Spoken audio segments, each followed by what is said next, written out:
All right, here we go. Lesson 7 practice problems. Featured basketball card is this young up-and-comer from Canada. I think he's from Canada. Pretty sure he plays on the Canadian team in the Olympics. But Shai Gilgeous-Alexander. This is his rookie card. He was drafted by the Clippers, but he got traded to the Oklahoma City Thunder. This guy is fun to watch. He's got a cool style. Like, I would describe it as like, he's got a lot of finesse. Like, he's very highly skilled. He's got a lot of tricks up his sleeve. He's got a cool style, very original style. He can finish. He's got a great shot. He can pass. He's more of a point guard than a shooting guard. But he almost won the MVP last year. He got the Thunder to the #1 seed in the West. They got knocked out, I think, in the divisional, not the conference finals, but the round before that. I think they lost to the Nuggets. Can't quite remember. But anyway, he's on the Thunder. The Thunder are stacked. They got this guy. They got Holmgren. They got Cason Wallace. They got Williams. They got a good squad, and they got a lot of draft picks coming up. So look out for the Thunder. But in particular, I think this guy, Shai Gilgeous-Alexander, he's probably going to win an MVP within the next 5 years. I thought he had it last year, but Jokic got it again 3 times in a row. It was between Jokic, this guy, and Luka, and I was really hoping he would win it. But anyways, look out for this dude. He's a threat. He's gonna do some cool things, I think, in his career. So anyway, there's his rookie card, Shai Gilgeous-Alexander on the Thunder, not the Clippers. All right, here we go. Lesson 7, practice problems. Which of these statements is true? So for this one, you need to really know your definitions. So all of them have regular polygons, so you need to know what a regular polygon is. Regular polygons, like, let's give you some examples. Regular polygons. That's going to include equilateral triangles. That's going to include squares. That's going to include a regular pentagon, and then the regular hexagon. Now, what's true about all these is each of the side lengths is the same length, but also the interior angles are the same. So like this and this. So all interior angles are the same. So that's the key with regular polygons.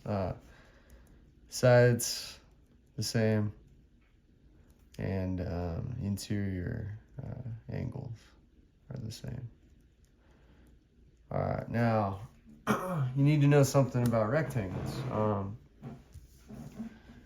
Rectangles, let's draw one real quick. Opposite sides, same length, but not all sides. So all rectangles are regular polygons? Nah, no chance. Regular polygons have to have every single side being the same. A square is a regular polygon, but not all rectangles. All squares are regular polygons? Yep. Sides, all the same length.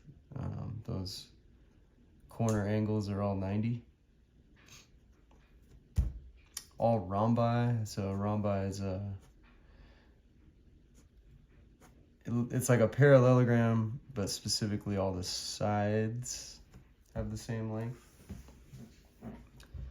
Now, all rhombi are regular polygons. Not even one is, because you can see these angles are different.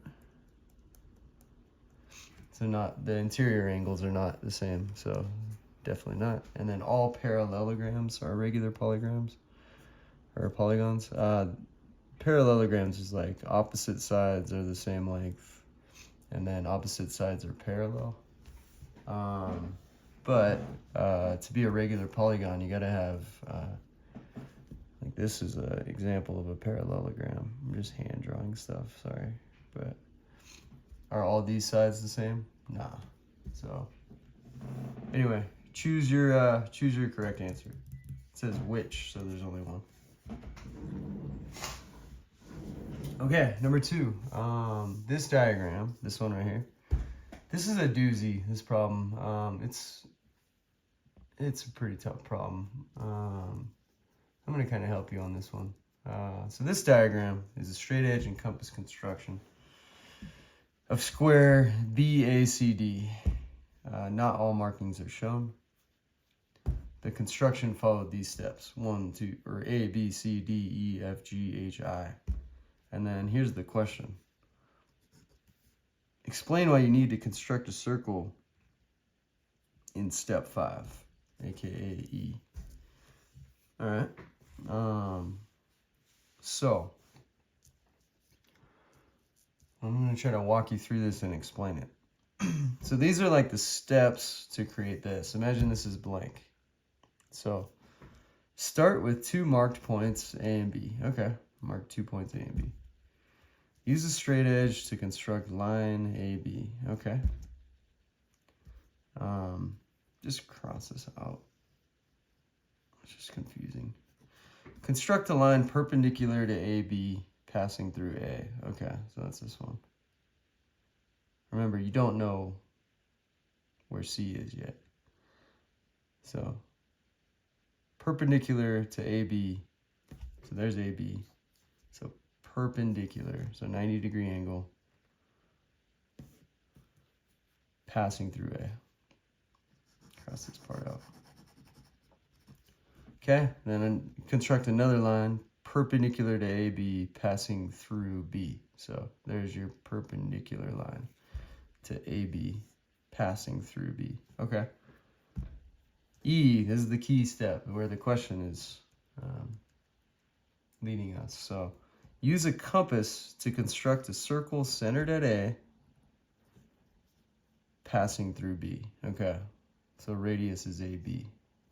So you got to construct a circle. Remember, C and D aren't there yet.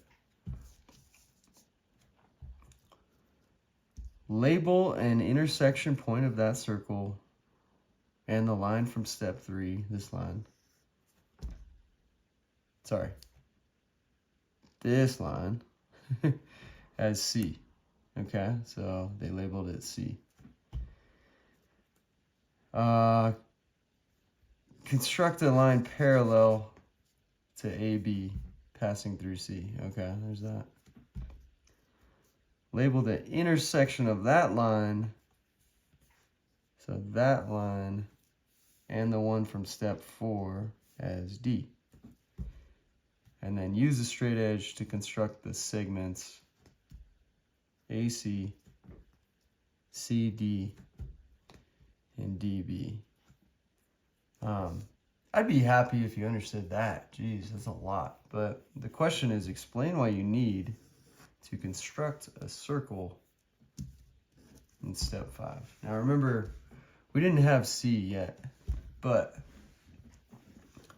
we had this line, and we had this line, and we had points A and B. You know you're trying to build this square that I just shaded in. You know you're trying to build that square, BACD, right?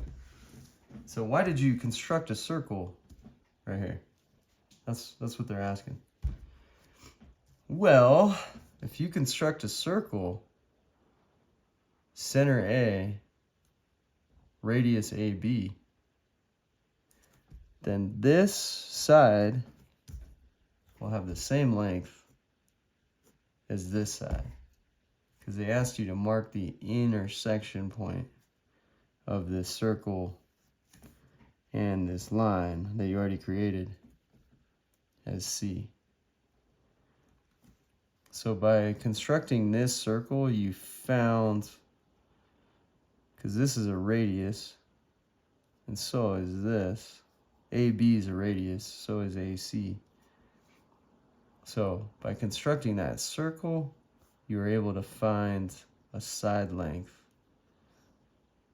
that was the same, and that's the goal, because you're trying to get a square. Anyway, that's your answer, so write it down in words. Okay, number 3, here we go.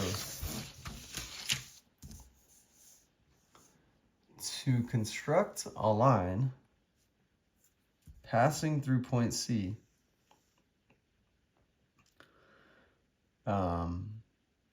there's C, so it's parallel to AB, so parallel, it's going to be like this. So you got to create a line through C parallel to AB. What is the next step? Now, I realize this isn't the proper way of doing it, but let me just do it real quick. Here's a line parallel to AB and goes through C. All right, so that's the line that we're trying to get, right? Now, what is the next step? So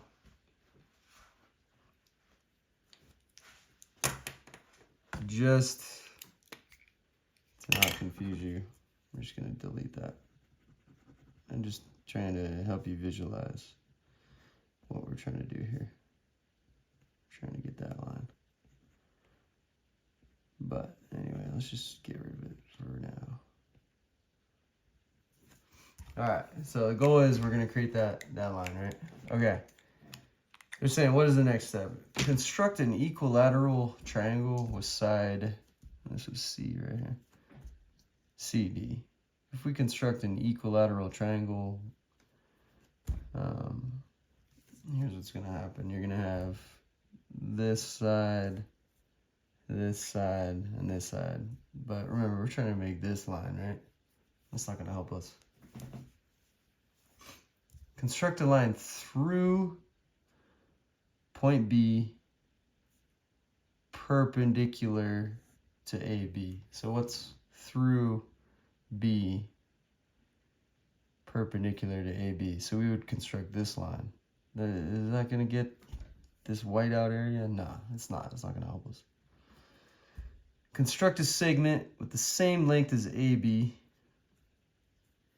The same length as AB, A to B, with endpoint C. Here's an endpoint C. Well, I could easily create this distance, but put it like over here. That's not going to be a parallel line. How about D? Construct a line through point C perpendicular to CD. Well, that's exactly the line we're looking for. Think about a line that's perpendicular to CD. That's 90-degree angle with CD, which is that. And if it went through C, that's exactly what we're looking for. So anyway, you know the answer. All right, number 4. I started this because this was kind of tricky, but I had almost forgotten number 4. But anyway, Jada wanted to construct a line perpendicular to line L. Here's line L.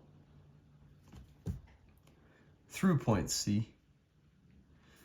So the line perpendicular to L through C is going to go like so.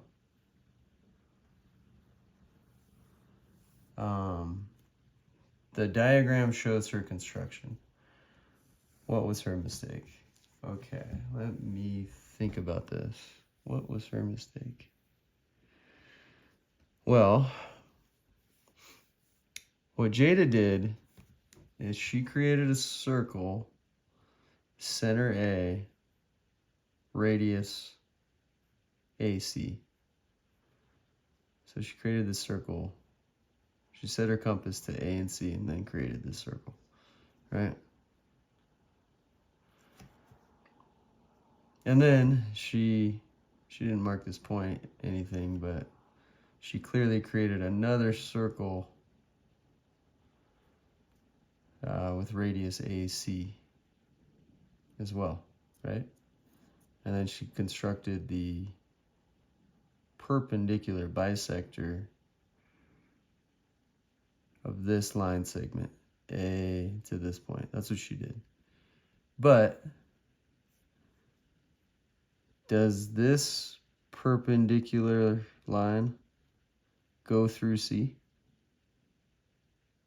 No, it doesn't. So what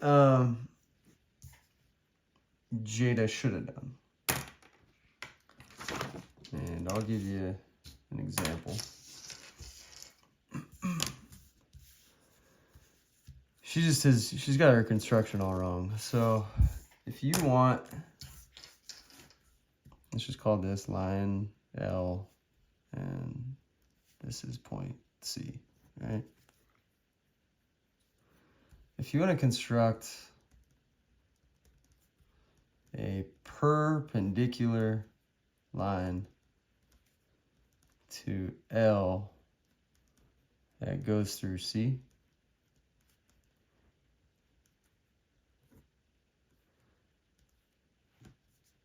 I'll show you the steps. You just pick any 2 points on this line. Doesn't really matter where they're at. And just so it's like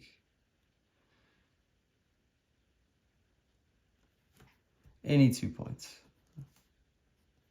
Doesn't matter where they're at. So to construct a line perpendicular to this red line that goes through C, you pick any 2 points, A and B, like any points. It doesn't matter where they're at. They just got to be on this line. And then what you do is you create a circle.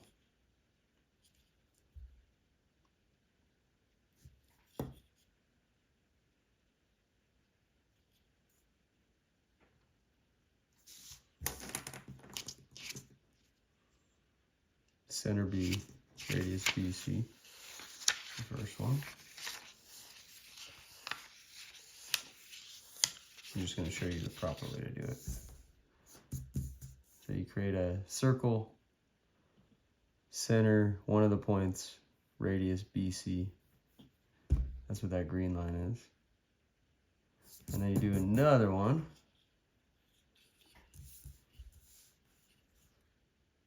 Center A.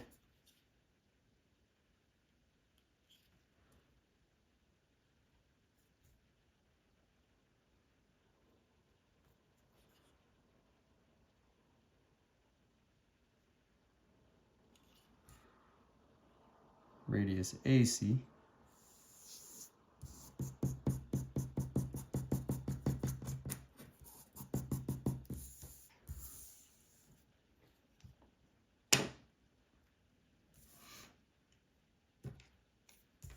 Now, one of the points of intersection of the 2 green circles that I just built is going to be C, right? The other one's down here. All you got to do is connect these big dots right here. And that's how you create a perpendicular line through a point that's not on the line. So that's perpendicular line through a point not on the line. So Jada was a little off. She created a circle, center A, radius AC, and then she created another circle, same radius, and then she did the perpendicular bisector of this segment. So she got a perpendicular line, which is cool, but it didn't go through point C. If you wanted to go through C, you just pick any 2 points, create 2 circles, mark the intersection points, and draw the line. All right, let's talk about Noah, number 5. So Noah is trying to bisect, so he's trying to split BAC, the whole thing, BAC, this entire angle, Noah's trying to bisect the angle BAC. He decides to draw two circles with the same radius. And he obviously found one of the intersection points of these two circles, and then he connected this line through it. Okay. Yeah, he's one of the points of intersection for his ray. What mistake has Noah made in his construction? Well,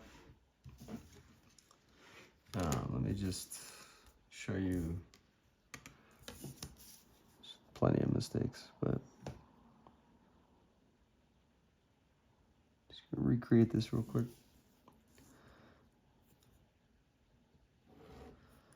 Let me just show you how to create an angle bisector.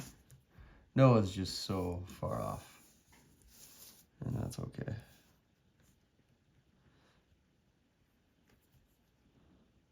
To create a 40-degree angle.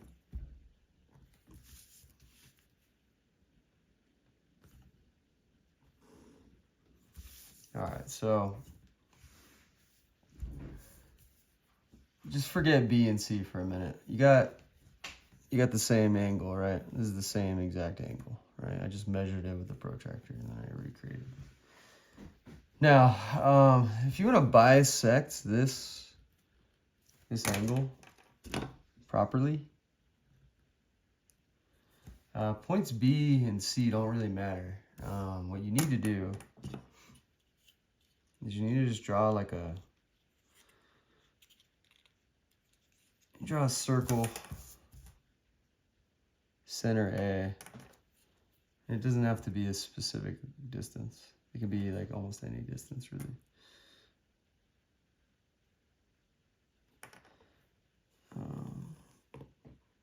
The radius can be any distance. You just gotta draw a circle, capture the intersection points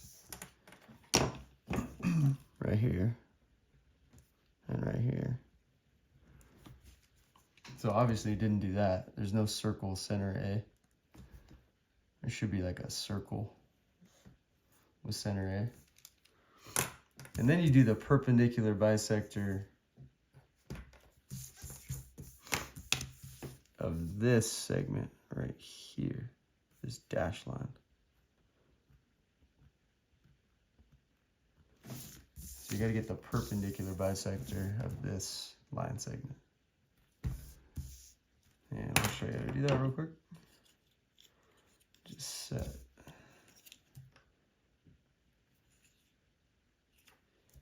these in the right spots. That's about it, I think. Yeah, there it is. Okay. Oops. Be patient when you're doing geometry. It can get really stressful if you're not. Listen to some calming music or something. I'm looking for intersection points. So I did that circle. I'm just going to switch it up, do this circle. So we're going to get the perpendicular bisector of this dash line segment. To do that, you just find the intersection points of the two circles, there and there. And then you just connect it. So, Noah did a bunch of stuff wrong. It's okay though. He tried. But there's the ray you need. And then like X and Y will have the same angle measure. So angle X will equal angle Y. That's an angle bisector. And it all starts by drawing a circle, center A. The radius is irrelevant. You just have to make sure it crosses both parts of the angle. Crosses both these lines. And then you do the perpendicular bisector of the dashed line, which you already know how to do. All right, that was number 5. Cool. Let's over. 6. 6 is pretty easy. Okay, here. Oh, I love this. This is the seed of life. Love this one. So much symbolism on this one. There's 7 circles. 1, 2, 3, 4, 5, 6, 7. It symbolizes like the 7 days of the week. 7 chakras. 7 wonders of the world. What else? 7 deadly sins. Among many other things. But anyway, here we go. Number 6. Here's a straight edge and compass construction. Okay, I don't see any straight edges, but anyway. This is actually just a compass construction. Here is a compass construction. Come on, I am. Use a straight edge to draw an equilateral triangle on the figure. All right, I can do that easily. So the seed of life is actually your key to the regular hexagon.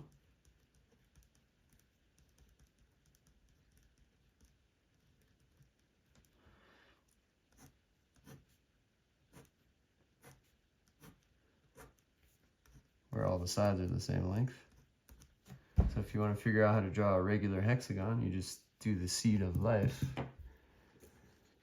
And your vertices are right here of the regular hexagon. Here's your 6 right there.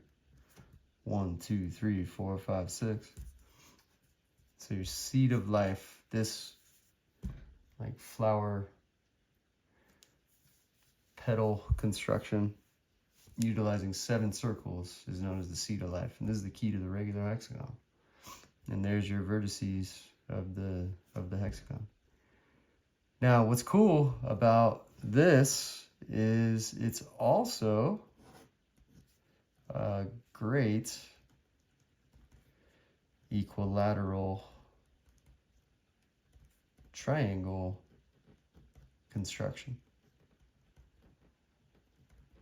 And I taught you this, but in order to do the equilateral triangle construction, you just you start here, skip this one, go to this one, skip this one, and then go to this one, and then you have your equilateral triangle. So just connect these and you're good to go. I even shade this one in for you. So the seed of life gives you so much. It's a fun drawing too.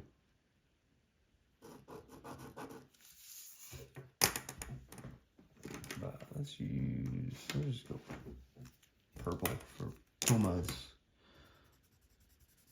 This purple triangle is an equilateral triangle. So just know that the seed of life will give you both a regular hexagon and an equilateral triangle. Pretty cool. All right, here are 2 points in the plane, A and B. Explain how to construct a line segment that is half the length of segment AB. Okay. Easy peasy. Here we go.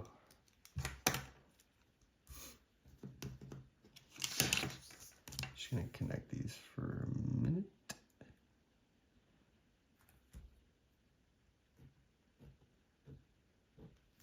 Okay, there's AB. I'm gonna go with I'm gonna do it over here. Perpendicular, bisector, construction That's my plan of attack.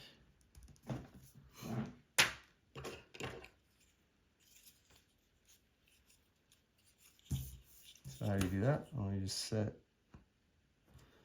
your compass to A and B.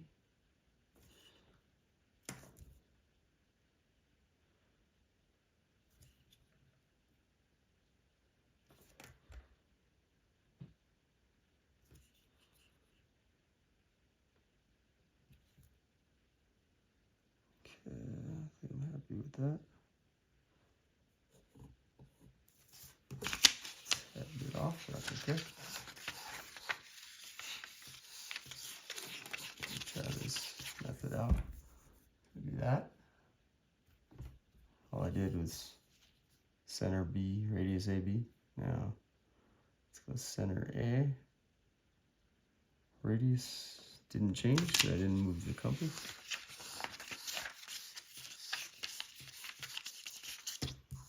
Okay, now what's gonna happen? Well, you're gonna mark these two intersection points.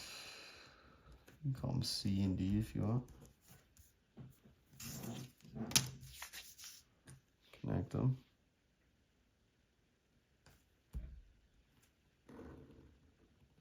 Now let's go back to the directions. You want a line segment that's half the length of AB. Well, throw an E right there. EA is half AB. That's it. How do you know that? Because E falls on the perpendicular bisector of AB. Because that is the same as that. And that's the perpendicular bisector construction. All right, there we go. Oh yeah, Shay, go get that MVP. Rooting for you. Like your style. All right, peace.